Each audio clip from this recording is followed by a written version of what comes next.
बिस्मिल्लाहिर्रहमानिर्रहीम। अस्सलाम वालेकुम नाज़रीन, आप यूट्यूब चैनल देख रहे हैं। मैं इमरान खान हूँ। कुछ अच्छी खबरें हैं, अब तक पहुँचाते हैं। नंबर एक तो ये कि वफाकी मुशीर ख़जाना शौकत तरीन जो प्राइम मिनिस्टर ऑफ पाकिस्तान ने महंगाई के हवाले से बड़े सख्त एक्शन लिए हैं और ये चाह रहे हैं कि क्योंकि आलमी सतह पर महंगाई बहुत ज़्यादा बड़ी है और उसका इम्पेक्ट पाकिस्तान पर आना ही था और वो आया ही है। कुछ गवर्नेंस के इशूज़ हैं, कुछ दूसरी चीज़ें हैं, उनकी वजह से भी हुआ, लेकिन मामला ये है कि अब महंगाई कम होने वाली है। ये खुशखबरी हुकूमत गुज़िश्ता चंद दिनों से सुना रही है। सबसे पहले तो शौकत तरीन साहब का कहना है कि आइंदा हफ्तों में पाकिस्तान में पेट्रोल की कीमतों में कमी की जाएगी। मज़े की बात यह है कि पाकिस्तान में जब भी कभी पेट्रोल की कीमत बढ़ती है तो उसके साथ तमाम चीज़ों की कीमत बढ़ जाती है, लेकिन हैरत अंगेज़ बात यह है कि जब भी कभी पेट्रोल की कीमत कम होती है तो उन चीज़ों की कीमत पेट्रोल की कीमत के बाद कम नहीं होती। अब ये हुकूमत की और सूबाई हुकूमतों की रिस्पॉन्सिबिलिटी है कि जिन चीज़ों की कीमतें बढ़ी हैं वो उनको कम करवाए और इस बात की यकीन दहानी हासिल खुद भी करे और लोगों को ये नज़र आना चाहिए कि कीमतें कम हो रही हैं। दूसरा, IMF के साथ मुआहदे की वजह से कुछ चीज़ों के ऊपर टैक्स लगेगा, लेकिन ये चीज़ें हैं लग्जरी आइटम्स, जैसा कि खाने पीने की अशिया पर टैक्स नहीं लगेगा और जो आम तबका इस्तेमाल करता है चीज़ें उनके ऊपर उस तरह से टैक्स नहीं लगेगा। और जो टैक्स लगेगा वो किस पे लगेगा? जो महंगे मेकअप हैं, कपड़े हैं, परफ्यूम्स हैं, दीगर कुछ दरामदी आसाइशी सामान है, उनके ऊपर कस्टम ड्यूटी बढ़ाई जा सकती है। पाकिस्तान की मईशत जो है गुज़िश्ता 4 महीनों के अंदर उसके जो अदाद शुमार हैं वो बहुत बेहतर हुए हैं।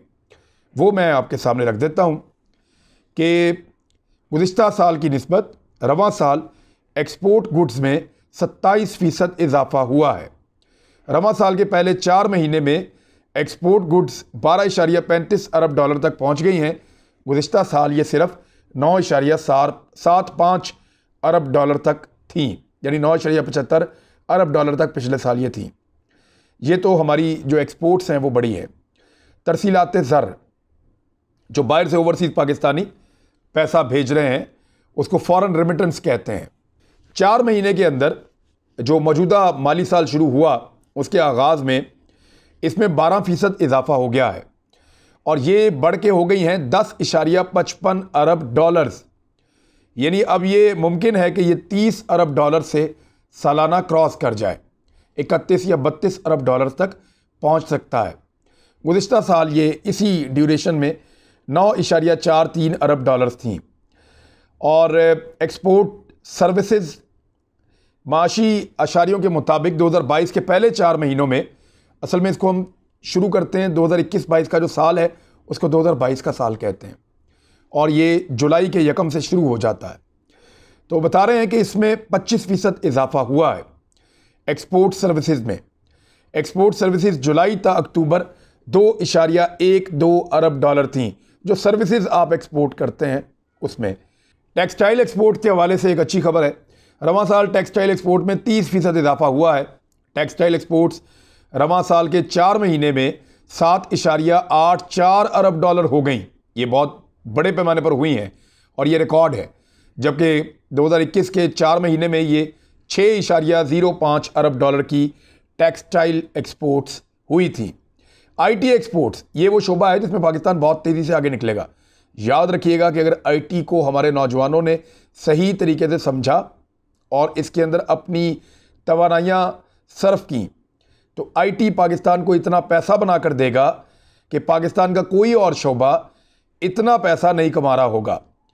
पाकिस्तानी नौजवान IT के अंदर कमाल काम कर रहे हैं और बड़े क्रिएटिव हैं।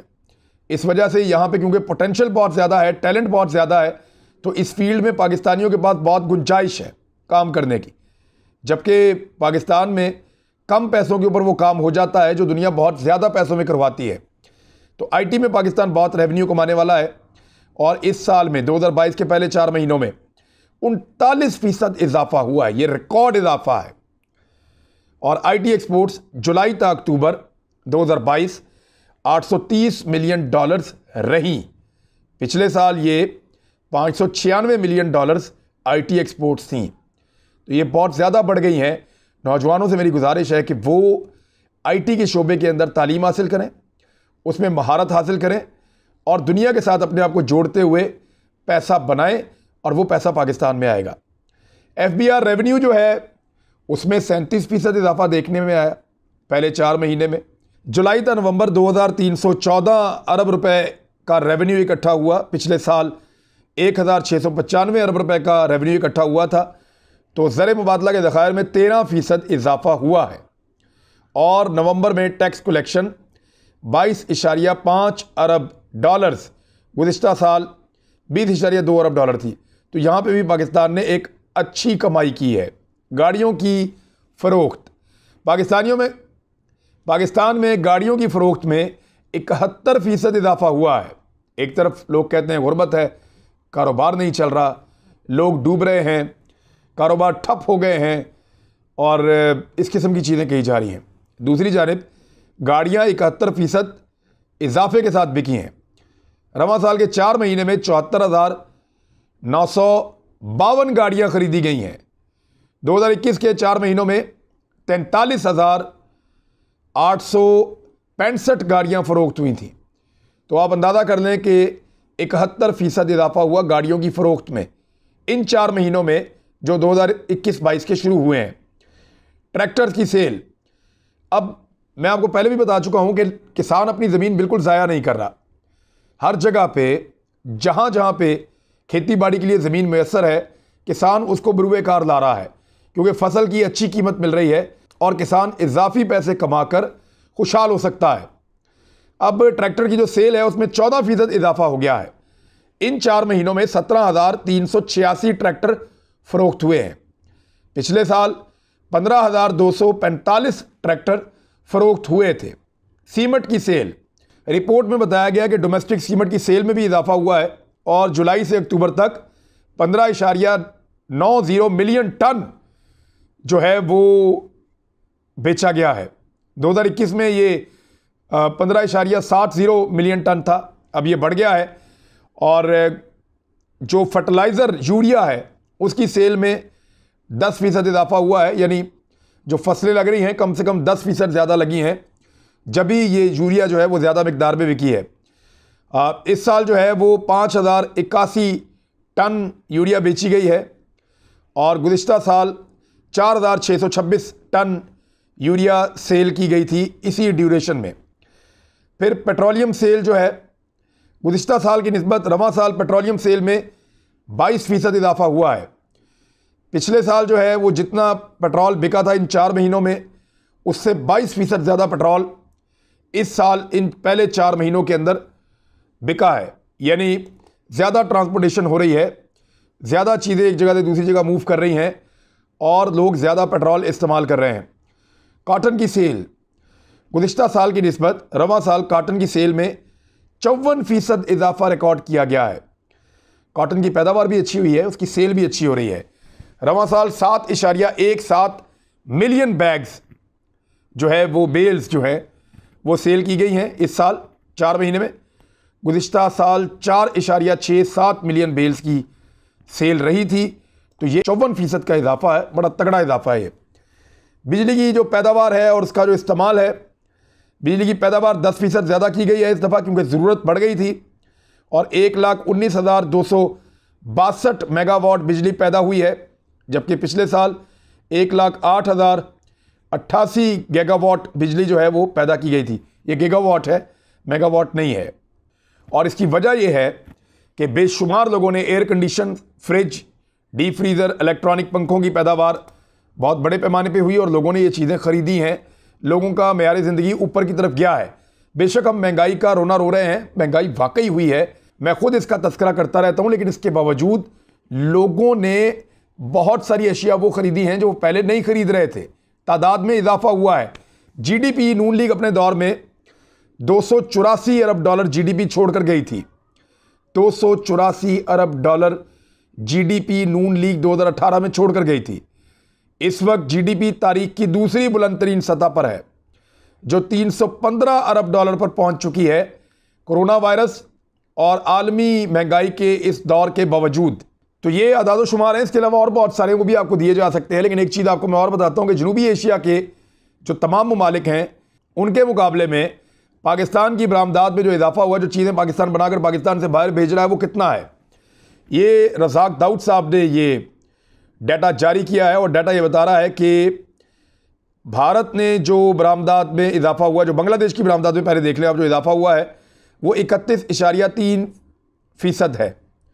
31.3% बांग्लादेश की इकॉनमी बड़ी तगड़ी है, बड़े अच्छे तरीके से वो चला रहे हैं। उनका इजाफा 31.3% है इस साल। और जो भारत की बरामदात में इजाफा है वो 26.5% है, बांग्लादेश से कम। और पाकिस्तान की बरामदात में जो इजाफा है, पाकिस्तान सबको लीड कर रहा है इसमें। 33.5% इजाफा पाकिस्तान की बरामदात में हुआ है। स्टेट बैंक के ज़खायर में 2 अरब 64 करोड़ डॉलर का इजाफा भी हो गया है। ये भी एक अच्छी खबर है। इन पैसों को 2022 के बजट में पब्लिक पे खर्च किया जा सकता है।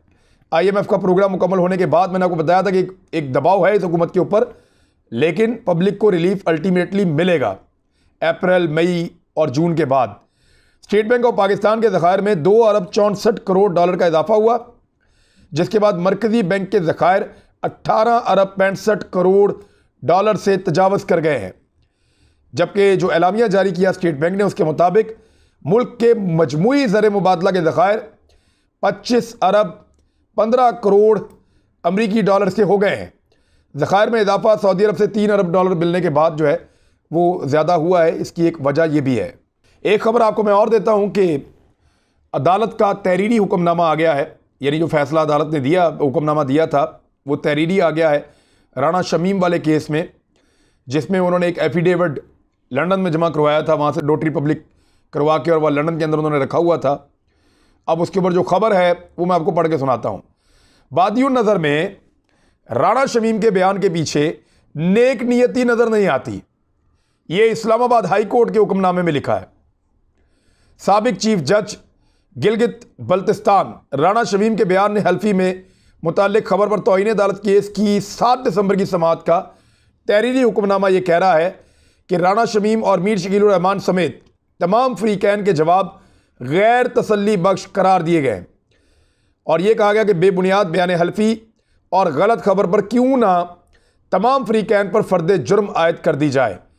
अदालत ने करार दिया कि बादियों नज़र में इस वक्त बयान हल्फी के पीछे नेक नियति नज़र नहीं आती। 3 साल तक राणा शमीम की खामोशी उनकी सच्चाई पर सवाल खड़ा करती है। राणा शमीम ने 15 जुलाई 2018 की गुफ्तगू का हवाला दिया। बयान हल्फी में एक ऐसे जज का नाम आया जो बैरून मुल्क छुट्टियों पर थे। हुक्मनामे में तो बहुत बुरी तरह एक्सपोज कर दिया है राणा शमीम को, शरीफ खानदान को और जंग और जियो न्यूज़ को, क्योंकि उनको यहाँ से प्रॉब्लम होगी। और एक और अच्छी खबरों के अंदर, क्योंकि अच्छी खबरें आज आ रही हैं, तो प्राइम मिनिस्टर ऑफ पाकिस्तान ने कराची में इफ्तिताह कर दिया है BRTS का, यानी जो ग्रीन लाइन बस रैपिड ट्रांजिट सिस्टम है उसका इफ्तिताह किया है। और यानी उन्होंने कहा रोशनियों का शहर था, इसकी तबाही होते हुए हमने देखी है। प्राइम मिनिस्टर ऑफ पाकिस्तान ने इस अदम का इजहार किया कि वो कराची वालों के लिए मज़ीद काम भी करेंगे। कोई भी जदीद शहर जदीद ट्रांसपोर्ट के बगैर नहीं चल सकता। PMLN ये कहती है, आज उन्होंने प्रेस कॉन्फ्रेंस भी की, कि हमारा ये आइडिया था, हमने इसको बनाया था।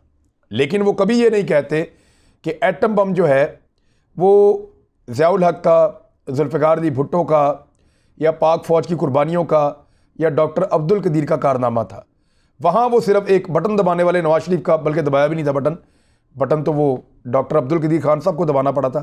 उन्होंने कहा था मियाँ साहब बटन दबाएं, तो मियाँ साहब ने इनकार कर दिया था, क्योंकि अगर वो बटन दबा देते तो दुनिया को ये बावर हो जाता कि एटम बम का बटन मियाँ साहब ने दबाया था।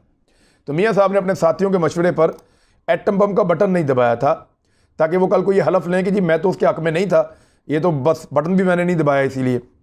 लेकिन जो एटम बम का क्रेडिट है वो मियाँ साहब अपने अलावा किसी और को नहीं देते, सिर्फ उनके दौर में बटन दबाया गया था। एटम बम पाकिस्तान पहले ही बना चुका था, लेकिन इस बस का वो लेना चाहते हैं क्रेडिट कोई भी ले।